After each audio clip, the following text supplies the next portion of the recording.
now going to introduce the next panel, which is ICT infrastructure and big data in a smart city.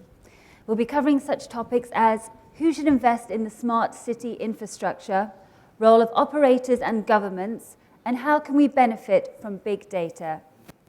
So I'm going to introduce you to the panelists now. We have Mr. Yunus Al-Nasser, Assistant Director General of Smart Dubai Office and CEO of Dubai Data Establishment. Mr. Bernard Najem, Head of Sub-Region of Saudi, Kuwait, Iraq and Levant of Nokia Networks. Mr. Vick Mamlouk, Vice President of Business Operation Europe, Middle East and Africa of Commscope. Mr. Carlos Domingos, Chief New Business and Innovation Officer of DO. Mr. William Awad, Managing Director for Infrastructure Services in MENA for Accenture. And Sami Tayara, Principal Consultant, a Digital Transformation Architect, MEA Center of Excellence for Huawei. And the moderator will be Mr. Bilal Jamousi, Chief Study Group Department at ITU. Please welcome everyone to the stage. Thank you.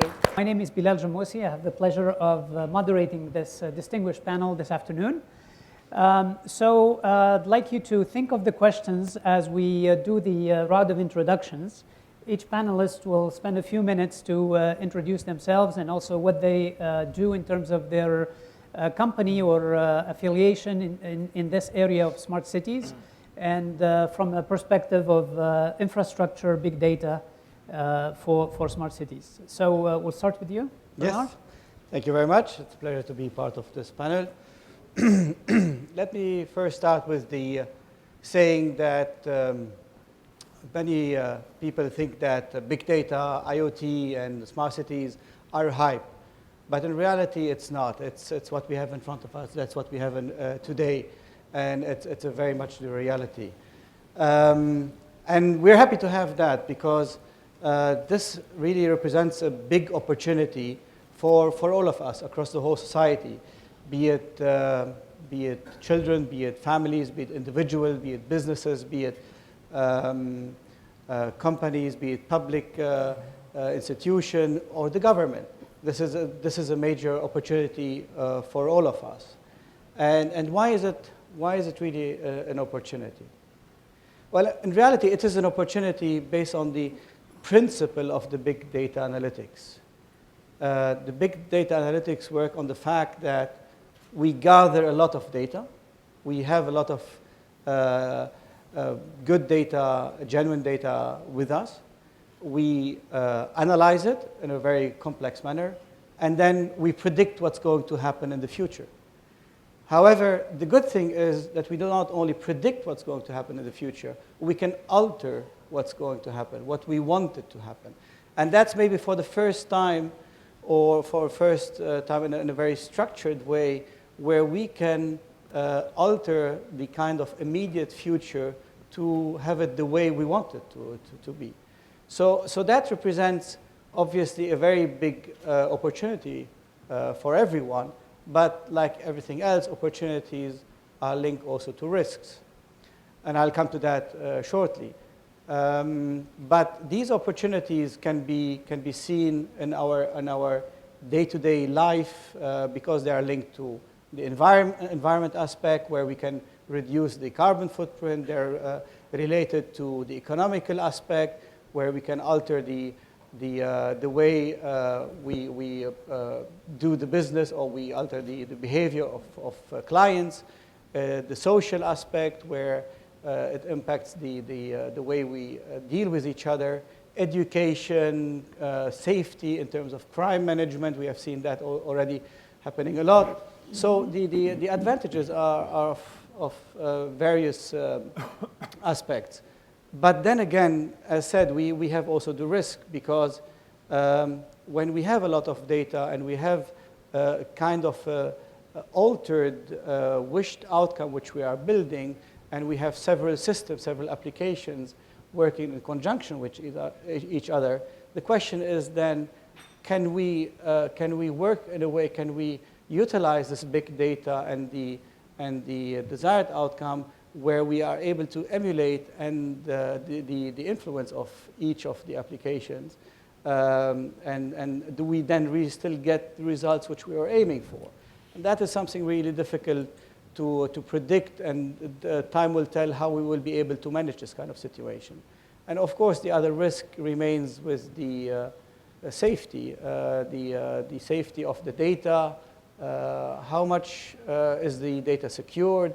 How much is it controlled? We have heard of a lot about malicious attacks, and people will be not willing to share their data, or organizations, when there's a feeling that data is not kept in a secure way. Now, from Nokia perspective, smart cities are in the core of our strategy and the next future. We have just announced in the Capital Market Day the focus of Nokia on the horizontals and on the verticals, specifically on energy, transportation, public safety, extra large enterprises, as well as web scale, where we help all these kind of verticals to get connected to the internet and to have them into the IoT world. And of course, this is supported from Nokia's end-to-end platform, from the fixed and mobile platforms, as well as the IP and optical networks. And the software development, which we house under the application analytics.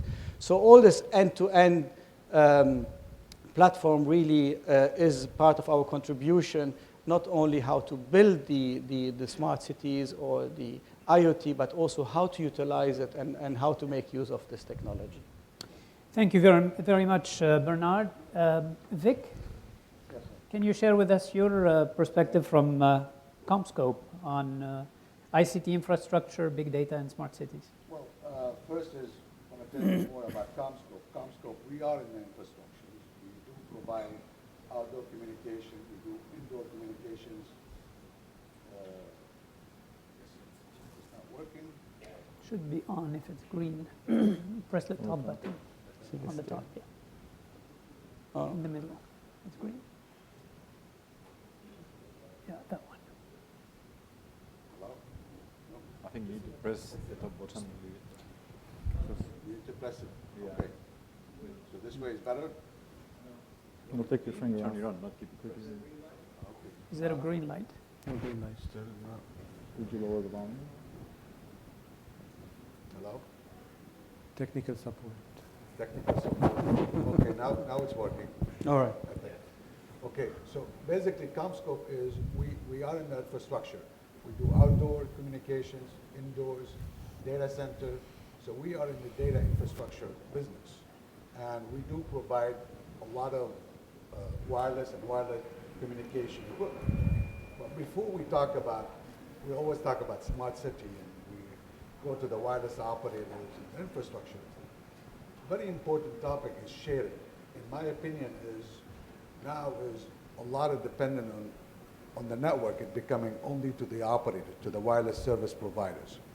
We think that in the future,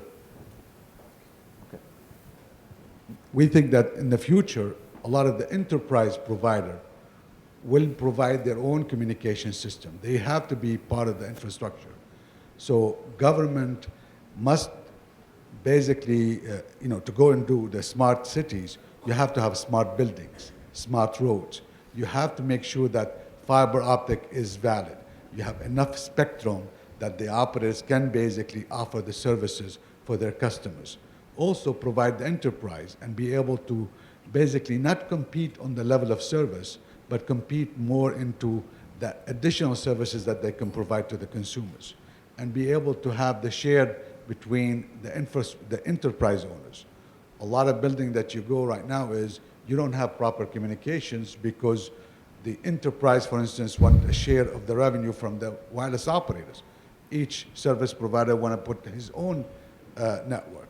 So a lot of the sharing has to be done before be able to move into smart cities and smart buildings and be able to have it regulated. So I think that in the future there will be more government involvement in the regulation, making sure that fiber optic is shared on the outdoors. Site acquisition is not an issue. To be able to facilitate site acquisitions for the coverage to be done. So this is a type of involvement, I think, that government and smart cities, an initiative like this has to be provided for the operators to invest and for the enterprise to also invest and be part of the game to be able to have that coverage. Thank you very much, Vic. Next is William Awad.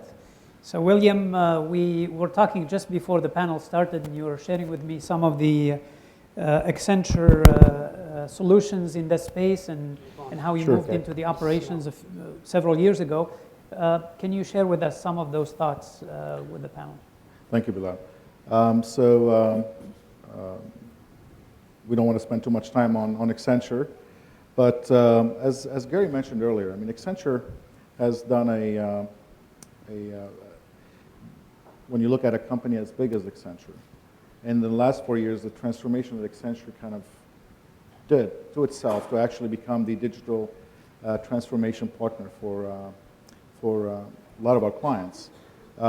It required a lot of soul searching within Accenture, and actually we had to transform the company. We control the noise, both in terms of how we do work with strategy with our partners, how we do actually work with our partners around design and delivery of digital capabilities, how do we operate digital capabilities.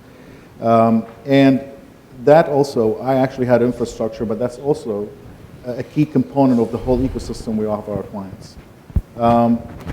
In terms of what we offer around smart city or how we view smart city, to us, it's very difficult to kind of... What's the percent improvement of lifestyle from the age group of 17 to 21? Tony, your mic is on. Through your latest initiative? No? How much more happy they are? Somebody outside. Somebody outside with a mic. Be wired.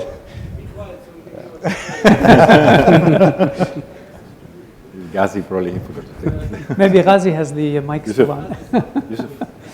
Okay, William, please All go right, ahead. no worries. So,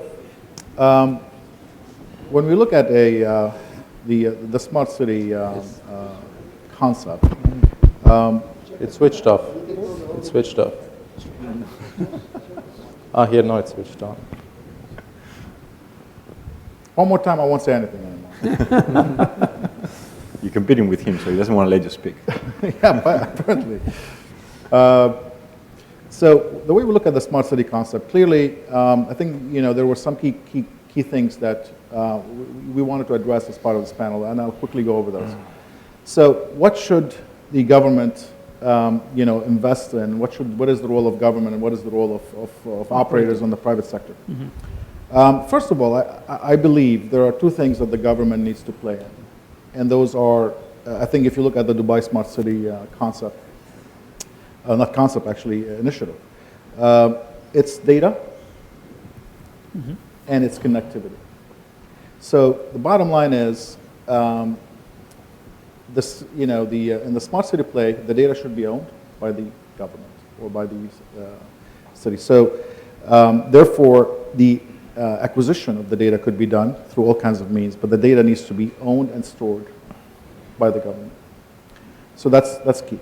Mm-hmm. And the governance around that data and how that data should be used, because that actually creates a level playing field for the private sector. The private sector can help in bringing this data and acquiring this data, can help in doing the analytics around big data, but actually the data should be owned and governed by the city. And we're seeing that as part of our experience working with a lot of our government partners. We're seeing that becoming really the trend. The second thing that, as I mentioned earlier, is really the infrastructure, meaning working to ensure that there's enough connectivity in play, that to interconnect, whether it's sensors on the roads, whether it's cameras, whether it's weather sensors, all these things, they need to ensure that they're connected and that information is being made available. So then the private sector or the other partners can come in and can add their value add, whether it's around their experience in big data analytics, whether it's around their experience in predictive modeling, or their experience in offering mobility applications or implementing the APIs that are standardized by the government. That's really how the private sector would help. But then you're creating a level playing field for these players. And then when we look at the role of the operator, I mean, without the operator, this is impossible, because the operators actually have the backbone of the infrastructure. And they are well positioned to actually be able to be the data acquisition mechanism, right? But that's going to require scaling the infrastructure, because when you're talking about IoT, when we're talking about real time, this requires, sometimes substantial, increase in your infrastructure bandwidth and capabilities to be able to bring all this data. What I also believe that the operator can do in this situation is also support the government platform, whether it could be an extension to their G cloud, government cloud, or it could be their own cloud. And through the cloud, through the operator lens, they can bring the rest of the ecosystem. For example, earlier we mentioned Dubai Parks, as how Etisalat is working very closely with Dubai Parks on that initiative. But if you think about it, Etisalat also brought its ecosystem partners into this thing, which was Accenture and others, to make this thing happen. So the operators become a glue, and this is where the opportunity is with the right structure and the right models, you can bring the right partnership into the equation and bring an end-to-end solution to your customers in this context, smart city. Thank you very much, William. Sami Tayara from Huawei. Can you share with us your views on the three questions for this panel? I was very enlightened this morning by listening to the operators and to Dubai's smart city. This is what we've been going through, the digital transformation. I think this is the context of I'm thinking through. We saw that what are the obstacles are the financing of the digital transformation and the capabilities you need to do the transformation successfully. And I think smart city is a perfect opportunity for the operators to have something well-defined, a well-defined project in which they can exercise this digital transformation and resolve the issue of finance, because here we have some governments who are interested to support, because smart city is related to social progress, economic progress, so it's a strategic issue for the country. So the operators will get support from governments. Also, they're getting support from vendors such as Huawei, who are helping them resolve the scale issue. As we see, most of the successful OTTs are operating at large scale, whether it's Uber or it's anybody else. To succeed, they need that. So Huawei is working on creating platform, aggregating partners, and making those services ready to use using a OpEx model versus CapEx model. Mm-hmm. So all of this, I think it's the right situation now, or it's the right opportunity for telcos to invest in this and get the support they need from the ecosystem, where we structure this in a way to avoid the mistakes we have or the problems we have with the OTT debacle today. And when it comes to big data, what's the role of big data in all of this? Well, operators have to fix the access issue. Access issue, IoT is a big investment that the operators have to commit to. But then the next thing is the services that come after the access that can help us monetize this access. Now, the successful service needs to be smart. This is like a given. But it's not easy. Data by itself doesn't make the service smart. You need analytics, and really the advanced type of analytics, what we call today the trend of this year, artificial intelligence. I'll give you a simple example. When coming here, I wanted to use Google Maps to find this hotel. So I type IN, and it tells me Intercontinental Hotel, Festival City. I said, oh my God, how did they know? I mean, I expected Internet City. This is where I work every day. Or maybe Indian food, because that's what people eat the most in Dubai. I didn't expect they would know the hotel. So this is this kind of intelligence is what we need to build into our services. And this is where big data, not just big data analytics and the advanced type and the actionable insight. You know, we have to make it real time, and we have to apply it to all the services so we can win at the service game. Thank you very much, Sami. Carlos Domingo from DO.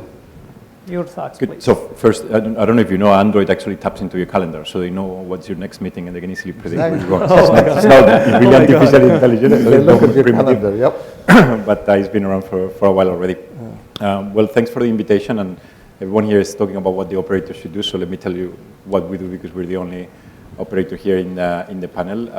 In DO, a couple of years ago, we decided to go from the traditional connectivity business into more of the ICT business, especially not in the more traditional ICT areas, if you want, but in the new ones where we think the operator can add value. And the operator, what brings to the table is a number of things. Obviously, infrastructure, which is the connectivity, but also the access to local data centers in countries which for smart city projects are relevant, as well as all the capabilities to provide security operations, et cetera, et cetera.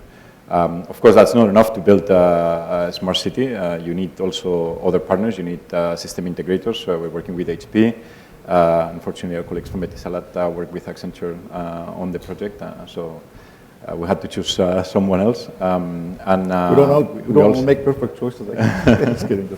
And we also bring software vendors that provide the necessary software platforms to run from databases to applications, dashboards, analytics, et cetera, et cetera. So this is kind of the consortium we're leading as a strategic partner for Smart Dubai.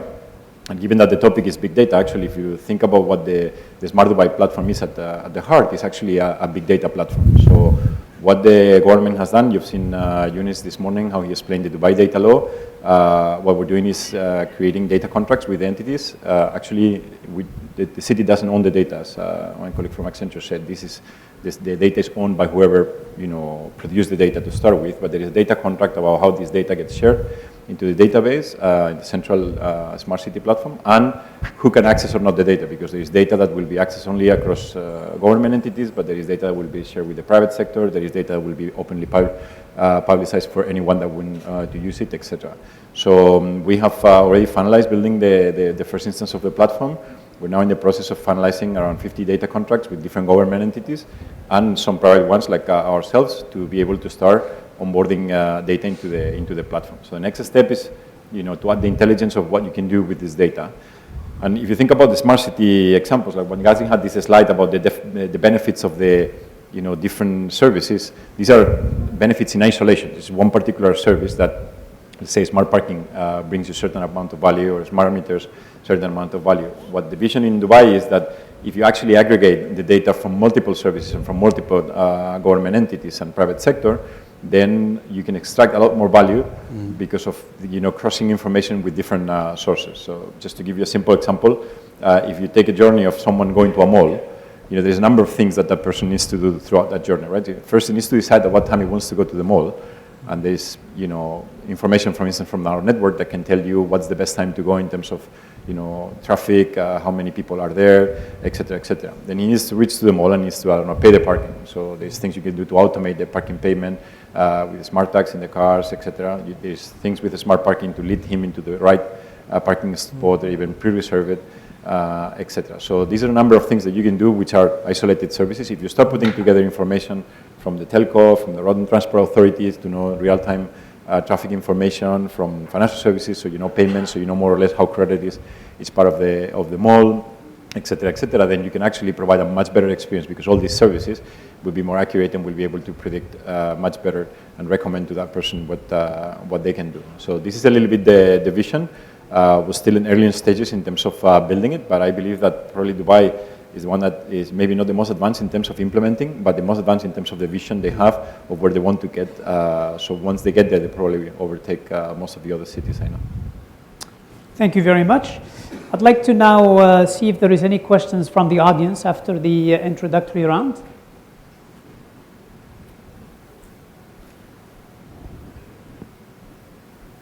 Okay. If not, I heard Bernard, you mentioned, I think the key word of your message was predictive. Mm-hmm. You mentioned sharing, I think was one of the key words. You mentioned something that, that kind of stuck in my mind in terms of government should own the data for the smart city. Is that a common understanding that government should own the data? What do other panelists think about that? That's not what's happening in Dubai, by the way. That's It's not what's happening in Dubai. It's not happening. What's happening in the world? So what's happening in the world, and why? How do we get there? You know, why do you think data the data should be owned by the government? Well, I think the challenge here is the data that you're collecting is really who owns that data at the end of the day. So the traffic data, who should own that data, right? Who should own the climate data? Should it be owned by the private sector, or should it be owned by the government? And the government actually working with the private sector for the betterment of the citizens to use that information. So the question is, you know, we look at it as the government owning this data as a neutralizing factor, as a creation of a common platform for everyone to come and bring their innovation into it, versus having one entity owning it. And you know, now in certain situations, there are, you know, the data is hard to collect, so you have to work with somebody in the private sector to collect the data, where they actually will get some share of the revenue because they've collected the data. But at the end of the day, the data sits with the government. For example, City of Chicago, digital, you know, City Digital, right? There's a consortium of companies that are helping the city do a lot of these things. But at the end of the day, the data resides with the city, and they will work with the city, you know, on creation of ways to take advantage of this data. But it does not preclude anyone else in the private sector to come with an innovative way to use this data, right? Mm-hmm. And create different revenue streams and different, you know, and that's how you allow the, you know, the private ecosystem to flourish and build on top of it. They have a question. Yes, please, if you can introduce if yourself. I can just reply for a second. I think the ownership is probably not the right term, right? It's the governance of the data that the government needs to put in place. It's how the data gets shared with each other, etc. I didn't talk about what is being stored, but the fact that but in Dubai, the data, the government actually says how the data should be classified, how the data should be stored, how they own it in a lot of ways. So without necessarily storing it, but right, I'm not talking about what's physically stored, no. Mm-hmm. But it's really, they are governing exactly how it should be used and what can be shared and what not shared. And that's the whole point of creating this, you know, equilibrium and a level footing for everyone to be able to add value to the data. Okay, thanks. Yes, please. Can we have a mic over here, please? It's coming.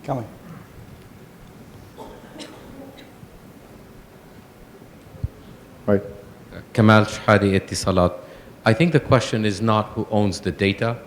The data could mean many things, but when you talk about consumer behavior, the data should be owned by the consumer. It's about how the data can be treated, and there are issues, and you've jumped to the conclusion governments should own or whatever. I think that has to be looked at a second time, because really this is still personal data, what can be used for different purposes like planning traffic and urban initiatives and so on, at a certain level of aggregation could be used by a city, by a district, so it's not a winner take all. It's not who has the data owns it. So we need to be much more discerning, much more intelligent about how we define the data and who can treat it, who has access to it. But I think at this stage, we're still thinking through whoever has that data has certain obligations towards the user. And I think the bigger concern is how do you keep this data protected, confidential, and accessed only by those with the right to know. Take the issue of medical data. One could argue that medical data should be used, should be made accessible automatically to health officials. Not necessarily. That's going to vary from one jurisdiction to another, and there are different answers depending on the culture. So it's not about ownership, it's about how you balance between the public use and the privacy. And the privacy can be abused by people who have a very elastic, expanding definition of public good. Very good. Thank you very much. So let's talk about privacy and security for a moment, because it seems anytime we talk about big data and collection of data through Internet of Things or through various infrastructure solutions that generate data as you use them, we have this concern over privacy and security. Bernard, can we start with you on that topic? Yeah, sure, with pleasure. I mean, privacy and security is very much linked to what is happening recently. And if we look at the malicious attacks or the malicious software, what we are normally used to so far is that we have an antivirus on our laptops, desktops, whatever is still one, and we certainly can contain it to a certain extent. But if you look at the last year or so, the amount of attacks or denial of service attacks has increased tremendously, impacting major ISPs, major providers, and that is going to continue to increase. But that's the kind of attacks which we can foresee or forecast. What is not clear or what is not seen to many people is that the amount of attacks, how much this is increasing lately is undescribable to a certain extent. If you compare second half of 2015 to first half of 2016, the amount of devices which have been infected by malicious software has increased dramatically without mentioning any figure, because those are still somehow controversial. Some of them go over 100% increase, some of them less. But the amount of attacks, malicious software, is incredibly high. And the vision of security, or the approach which we have to take to security of networks, is completely different than what we know today. So nobody, if we're speaking of data privacy, as Kamal was mentioning now, I mean, nobody wants to have his medical records somewhere floating around on a server where you don't know, and it's going to be used in a different way where you don't have any control over. So security is going to be the top priority if you want to have the buy-in of consumers, of subscribers, of customers. If you want them to share a lot of data, then they have to have the feeling that this data is going to be kept secure. And the technology is developing continuously, but also the technology or the way of how malicious software is developed is also developing quite fast. So what we have to get used to in the future is that the normal virus protection or malware protection is not going to be enough.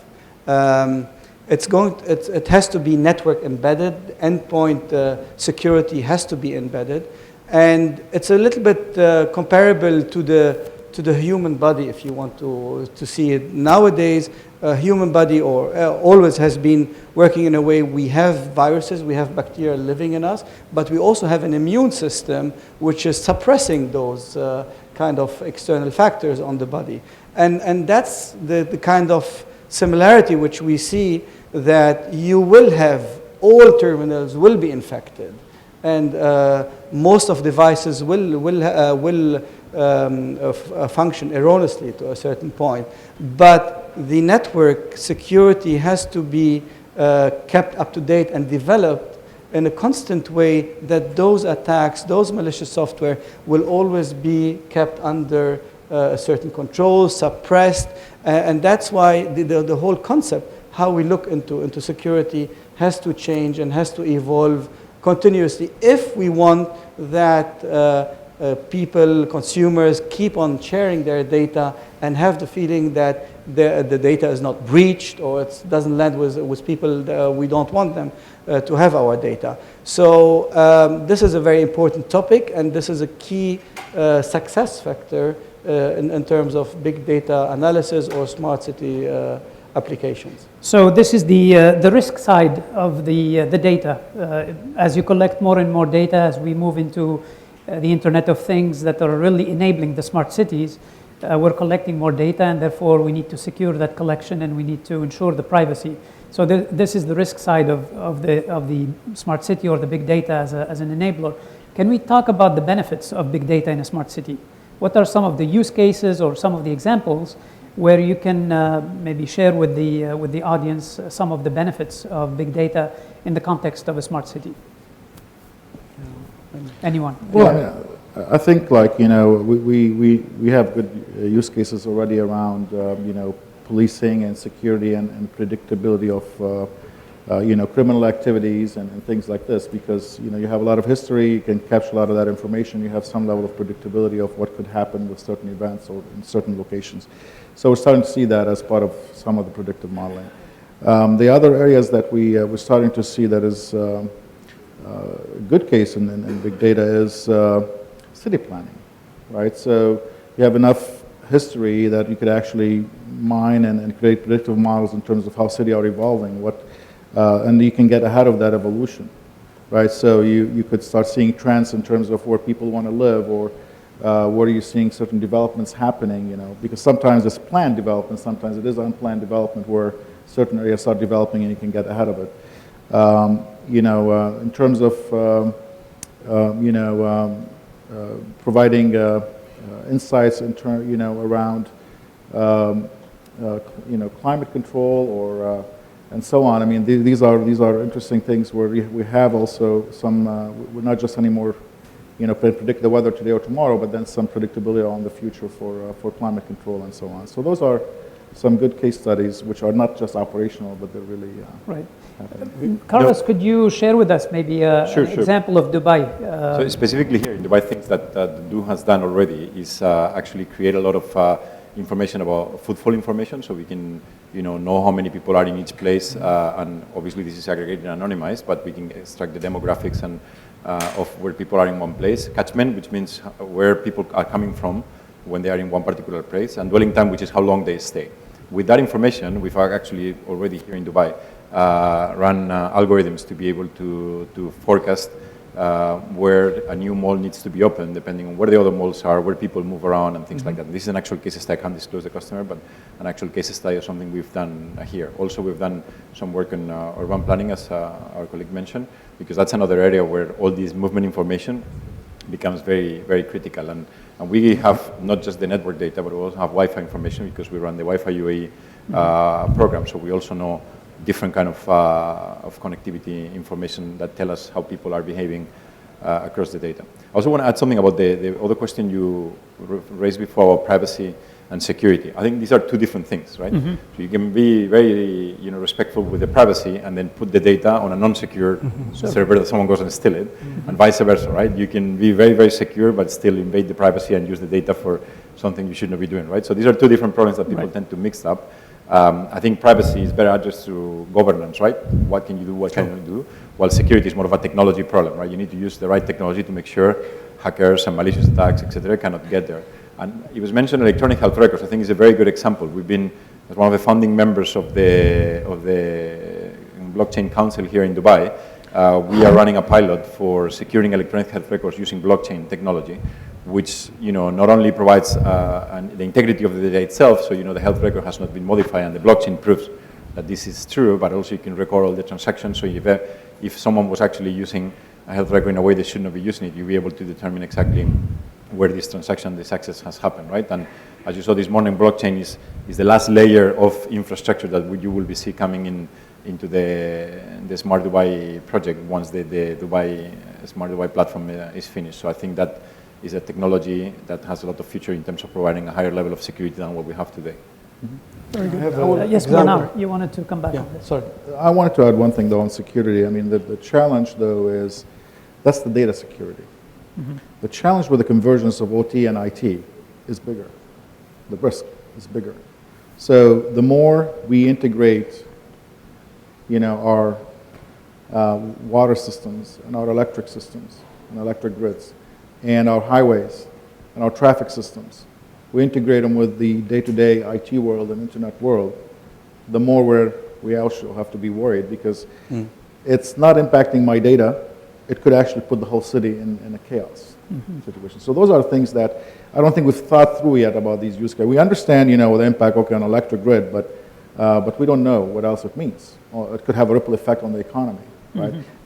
Talking about not just, even when we're pushing all the way through integration with the rest of the energy sector, oil and gas, et cetera, et cetera. So there's a lot of use cases that we haven't explored from a security point of view And even though we were putting security controls, but we really don't know what it means yet.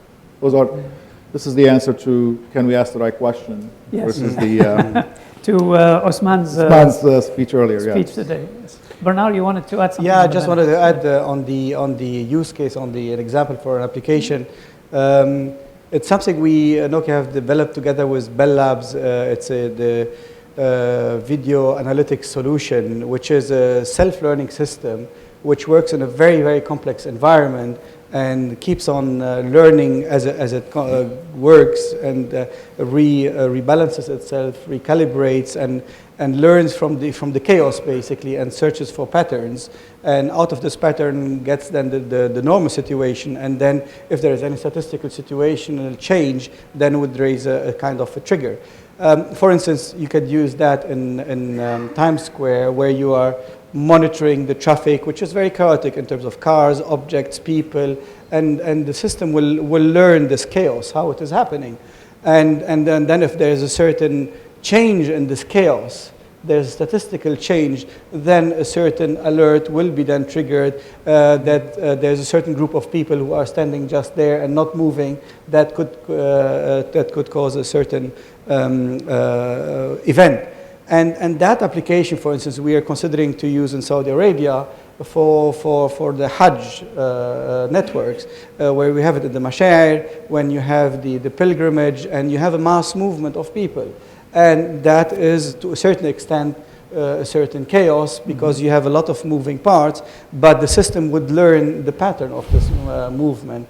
And then, God forbid, if anything happens, a stampede or anything, you would notice a statistical change in the movement, and that could trigger then accordingly the necessary trigger to the public safety or whatever. So those are very complex systems, also related to smart cities, the very specific applications. But as also mentioned before by the colleagues, I mean, the sky is the limit. I mean, you can think of several applications, and you just need to develop them. But this is something we're looking into implementing here in the area. And probably in these two examples you gave in the Hajj and New York City, where you have a massive concentration of people, probably the data in that sense is also collected by the government in terms of maybe closed-circuit television, the TV, safety TVs, that might look at the movement of people and maybe detect patterns that may be different from normal, right? Yeah. We have a few minutes, about 3 minutes left for the panel. I want to give the opportunity for anyone from the audience to interact with the panelists if you have any other questions. Okay. We got a question on the phone, I think. It looks like someone is calling in. Yep. Yeah. It's my fault. Okay, if not, would like to just do a very quick round the table to, yes, Sami, you wanted to jump in? Yeah, I just want to mention regarding the use cases for big data. There are many of them. We classify them as internal or external use cases. Internal, where the operator uses them to improve their efficiency or produce some value with the customer, or external, which seem to be popular nowadays with mobility, because they are related to the smart city, where we are sharing some of this data. Definitely, as mentioned, the governance is a big issue. It's a prerequisite for all these use cases to have sound governance. It doesn't matter if the Dubai government wants to hold the data, as long as there is a proper agreement on the security issues and on who can use it how, then that's not an issue. Actually, it could be a positive, very positive thing that the government says, I'm going to be be part of the governance of the data. I'm going to bring all of you around the table and sit together and define all these rules and policies. This actually can give a boost to the smart city. As it's a prerequisite. Like if we expose this data prematurely without the right security, there is a risk. And if we hold it too tight, also there is a risk that we will not exploit it adequately. Okay, very good. So wrap up.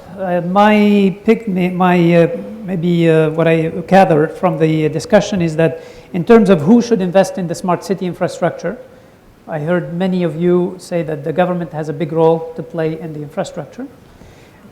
In terms of the role of the operator and the government, I heard that the operator has the glue role in bringing all the connectivity for the smart city, but there is also other aspects of the infrastructure where the government might play in terms of maybe orchestrating the data collection and governing the data collection. And the benefits of big data, of course, come with the risks and the issues around security and privacy. With that, maybe I'll invite you all to maybe say a couple of words in terms of concluding remarks. From my perspective, it is really, as said before, it's a major opportunity.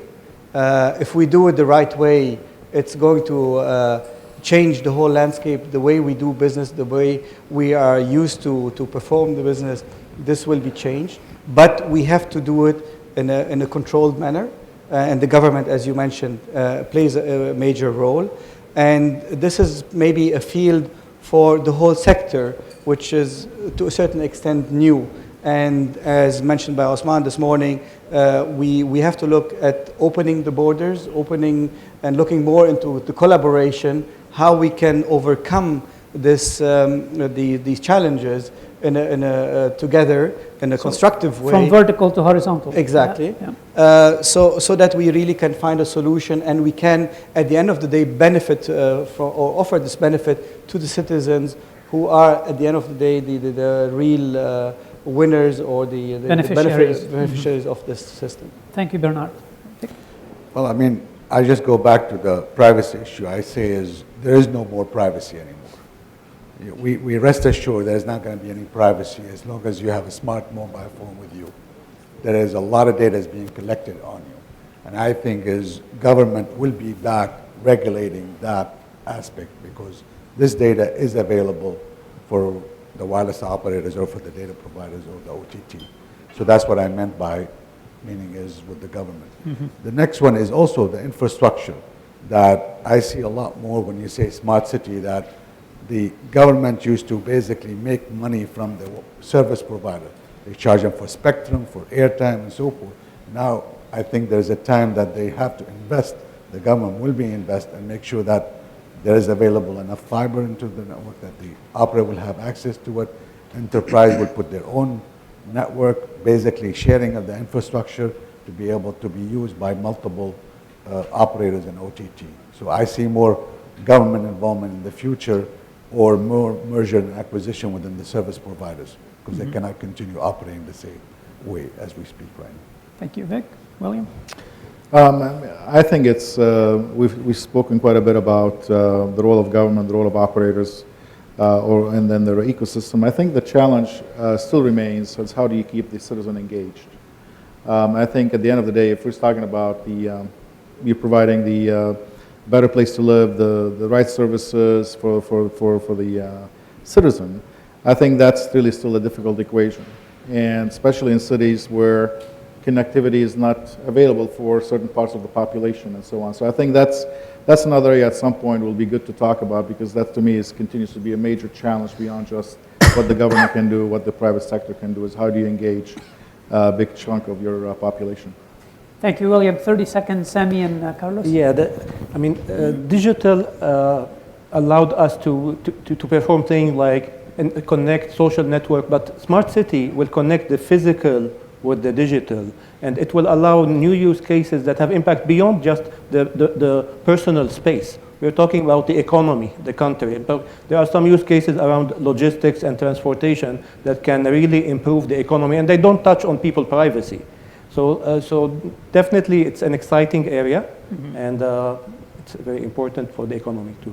Thank you, Sami. Carlos? Just to conclude, you know, as they say in the Smart Dubai, it's about making Dubai the smartest, the happiest city in the world, right? So it's about keeping the stakeholders of the city happy through the usage of technology being the means to an end and not the objective of what we do. And how to accomplish that is definitely through a private-public partnership as we're doing between Du and Smart Dubai, and bring in different actors from the private sector, which we are the aggregator, but obviously we collaborate with system integrators, software companies, etc., to help the public sector execute on the vision. I think this is what you know, the cities should be doing, and everyone will benefit from the citizens all the way to the rest of the stakeholders.